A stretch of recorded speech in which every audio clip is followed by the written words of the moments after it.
Alright, we're out sampling and editing the screen right now. You can either sample your you can either sample in through the turntable, or you can sample in through a CD, or you can import a CD into the MV. I think we all kind of know how to do that, at least sampling from vinyl or importing a CD. If not, send me a message out, and if I get enough requests, if I had to do a video on how to sample into the MV or how to import an audio CD and take a section out of it, I'll do a video on it. But I just want to deal directly with the samples and assigning stuff to phrases and patches and things of that nature. So here's where we are. Here's my sample. I got it in. I always take more than what I need in the MV. So let's preview that and see what it sounds like.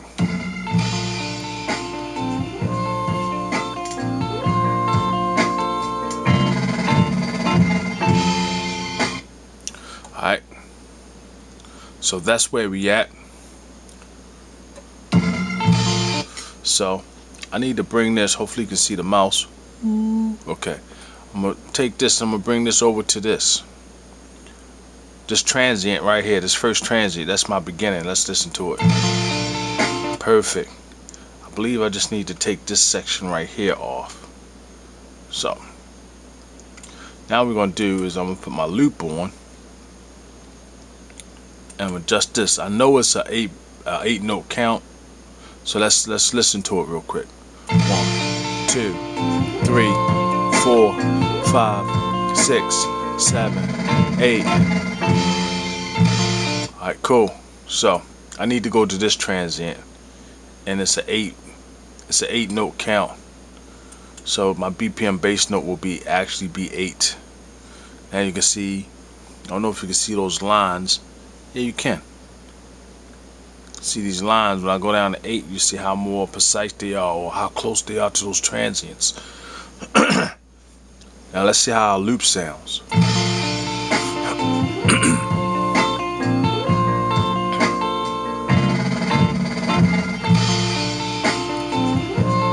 Sounds like a perfect loop. So now that I got perfect loop, I'm gonna truncate it. I'm not gonna normalize it. It seems like it's pretty loud, so I'm gonna leave it the way it is. I'm gonna truncate it, and I'm gonna hit quick assign right here. Now I can chop it right now. I can assign it to phrase or assign it to a patch. I like to assign it to a phrase and store my samples in my audio phrase patch on my pads. Alright, let's do that. I'm gonna assign it to a phrase. So we got something in pad 1, so we can put this in pad 2, execute it. Now a lot of people ask, well, why do you do that? Simply because if you go to your audio, okay, now I gotta zoom out, bear with me, get a camera some time to adjust. Hopefully you can see this. Great. If I gotta go to my audio, if I go to my audio and I already got an audio 1, track 1, audio 1 selected. If I hit pad banks, I got 32 banks to store samples in. That's why I do this. You got way more storage space. So I treat the MV almost like when you see me sample stuff into the Remix 16 and then bring it to the MPC, the MV is kind of doing the same thing. I just use this as a palette to store samples. And there's many different ways you're gonna approach your track when you do that, and I'm gonna show you that. So this is pad 2 is where my sample is.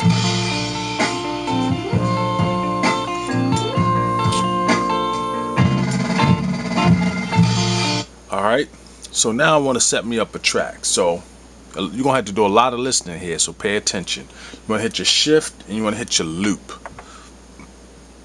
I'm gonna work the 4 measures. 4 measures, 4 bars, same thing. Alright, once I do that, I'll exit out. So now when I hit my quick set, my loops, my quick set, you'll see this thing come on up here. I got a quick set for 4 bars. So I can work in 4 bar increments. So now hit this pad, pad 2, and I'm gonna hit quick edit. We all should know where those buttons are. Those are the buttons beside the pads.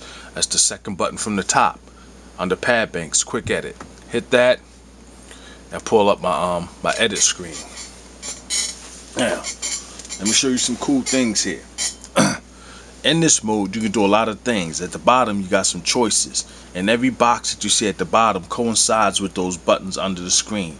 So sample list is F1. This is sample list, so this is like the F1 button, F2, F3, F4, F5. So sample list is F1, that sample edit is F2, length lock is F3, chop is F4, command is F5.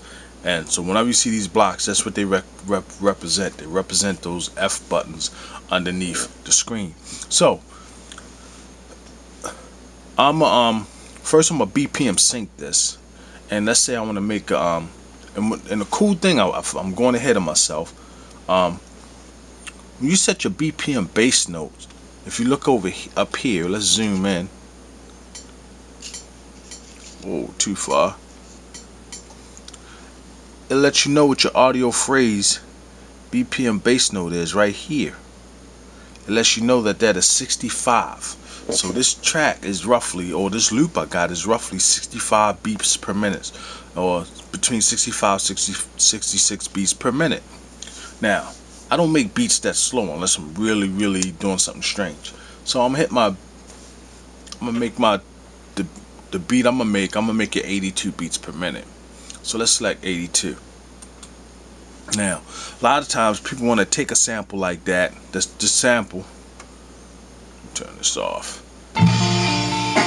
It's like, I like that sample, I just want to use that sample, and I just want to lay drums under it. You can't just take this pad, go to audio track. You can't just hit record, turn our metronome up.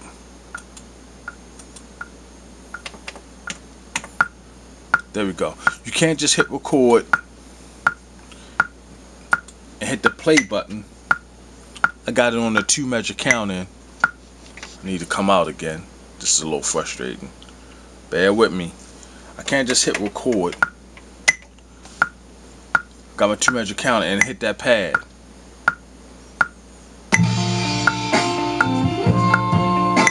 It doesn't work that way because it doesn't record it. Now I'll go to the top of that and listen. Nothing.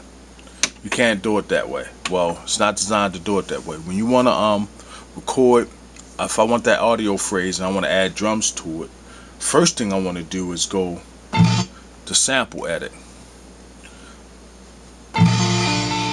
Now I'm going to put my BPM sync on.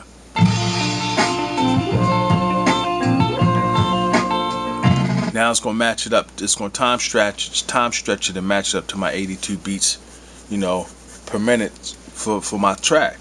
Now I can exit out of that. I'm going to hit shift and record.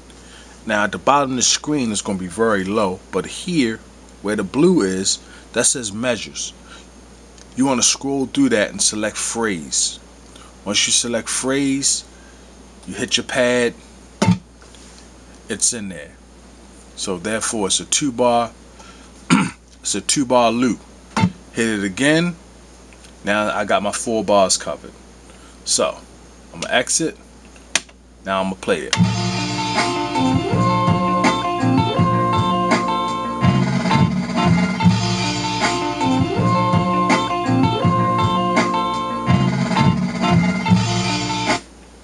Pretty simple. So if you want to just add drums underneath that, you go to your MIDI track where your drums are, and then you go from there. So what I'm gonna do is I'm gonna take a pause real quick. I'm gonna load some drums up, and I'm gonna come back and show you the different ways that you can manipulate the sample. Give me a sec.